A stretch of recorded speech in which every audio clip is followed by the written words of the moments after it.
smell? When the fuck did I get here? How did I get here?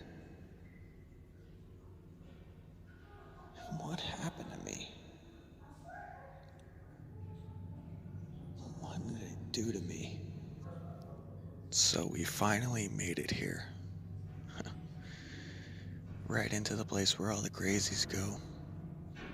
Maybe I deserve it.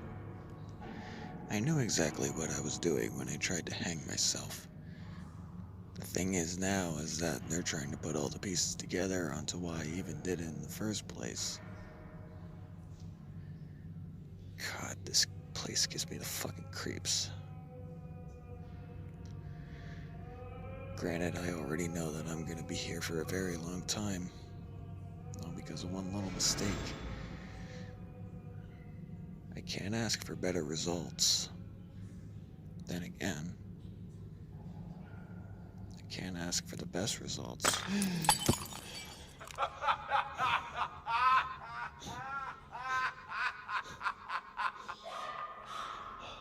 Fuck a little cock monkey. Like I said, I might be in here for a very long time.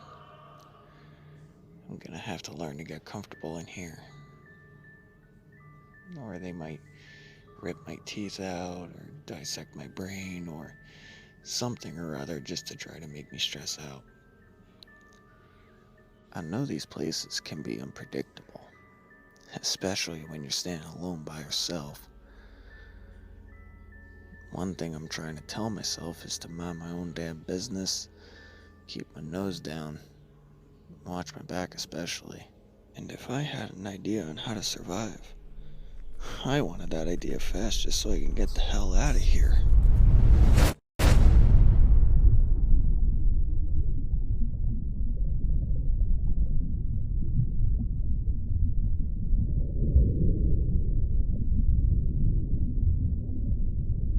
I'm not convinced that Christianity would have established its firm grip over the hearts and minds of mankind if all Jesus had ever said was whoop.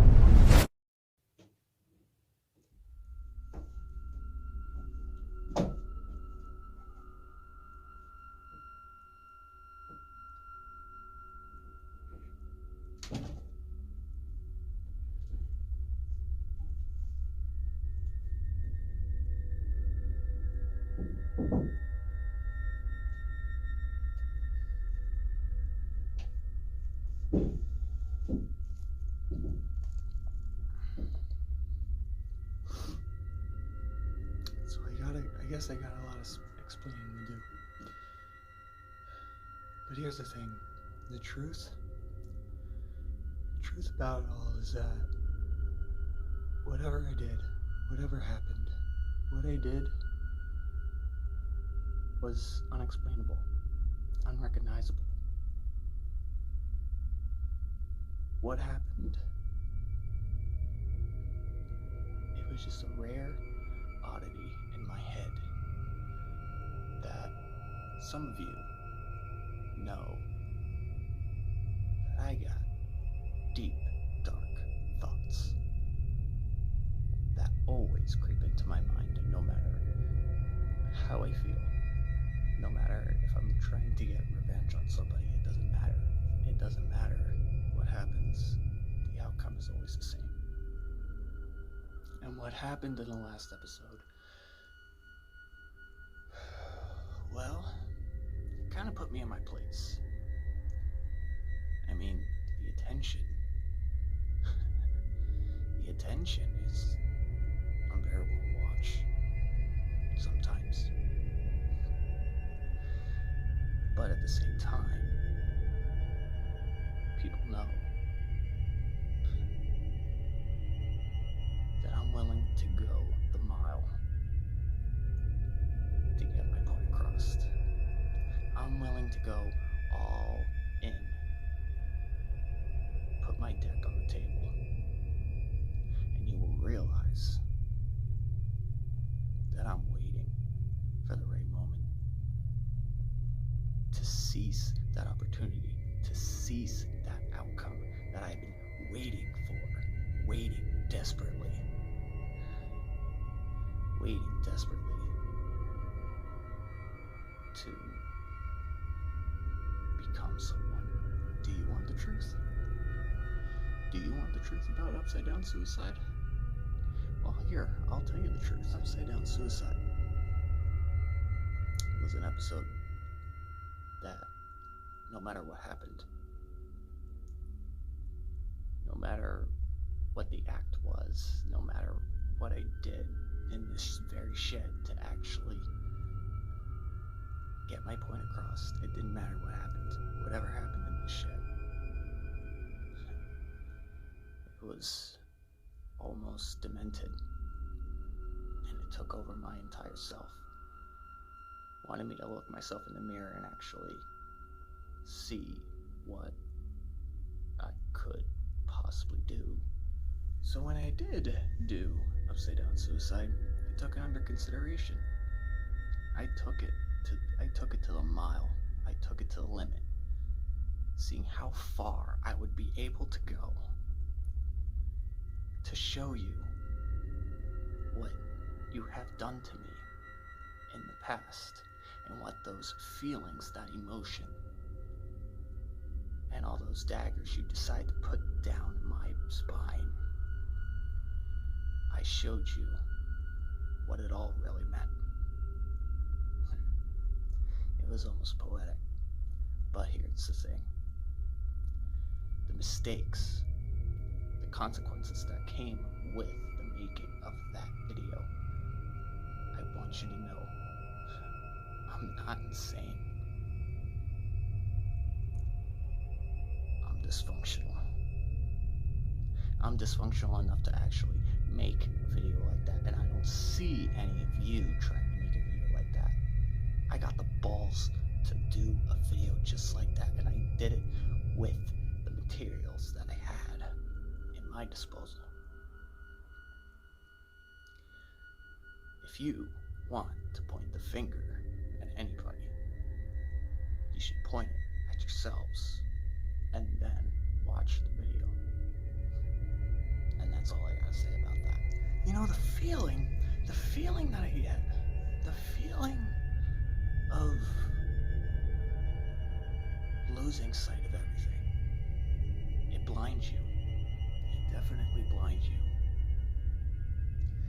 It makes you oversee your options. It makes you oversee your directions. It makes you oversee your path. I didn't have much of a path. I chose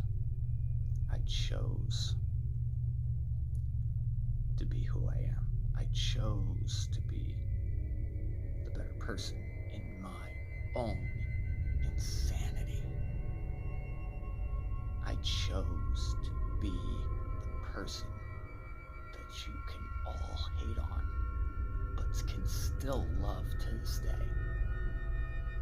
It doesn't matter what happens in the video.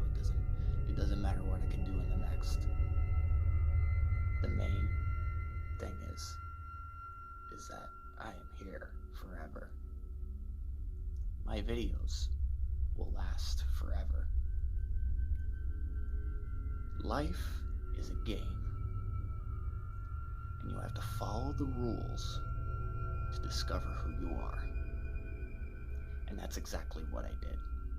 At Upside Down Suicide, that is exactly what I did. I discovered the limit that I can really be the better person. And the feeling that video right there takes me all the way back to where I was going to actually pull the trigger on myself. I mean, it was just that feeling that if I just did the banana split, oops, I didn't mean to do that. Even if I fucked up, it didn't really matter. I had two options, life or death. I only had two options. And those two options came into play, and I did not want one of those options to be the death of me. I did not want one of those decisions, granted heaven or hell. I could be comfortable in either or. But where am I comfortable? And how could I be comfortable in heaven or hell? Or am I just comfortable in purgatory? Is my soul even comfortable enough to even go up to the heavens? Or will it stay safe where it truly belongs? And it kills every part of your human being. Granted, I did take it to be controversial, intentional.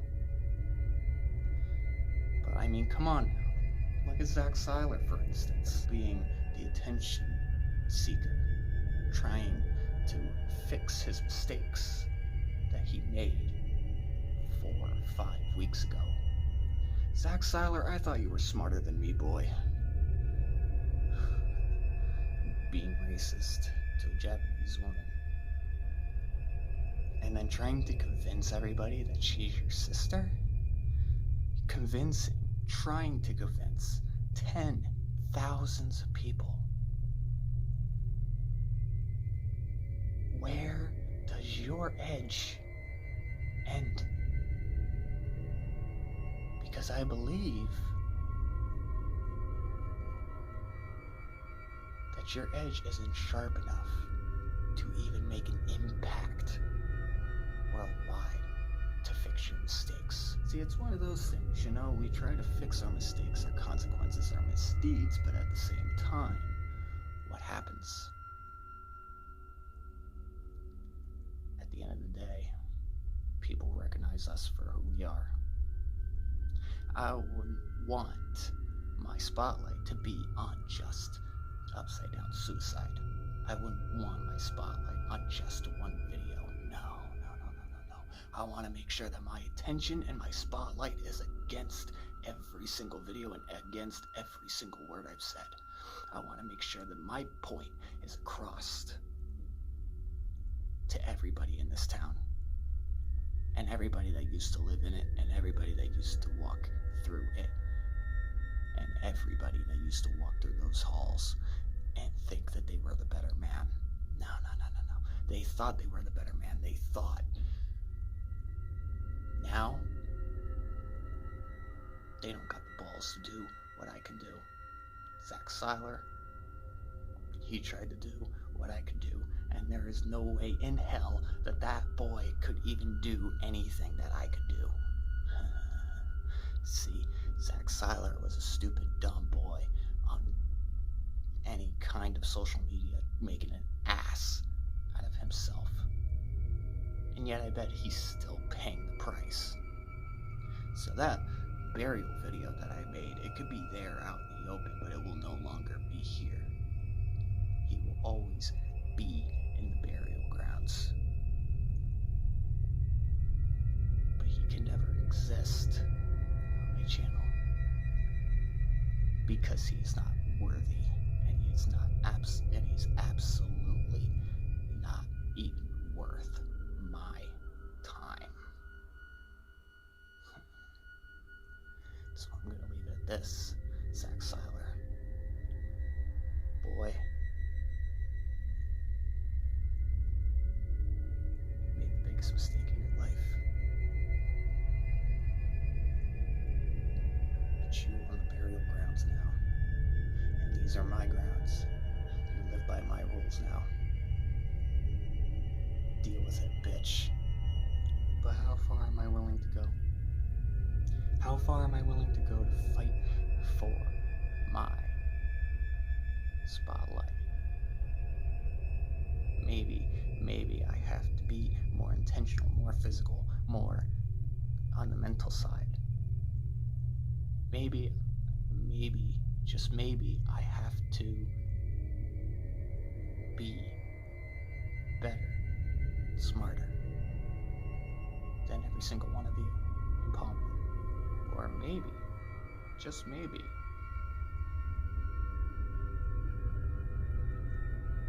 I'll have to go even deeper.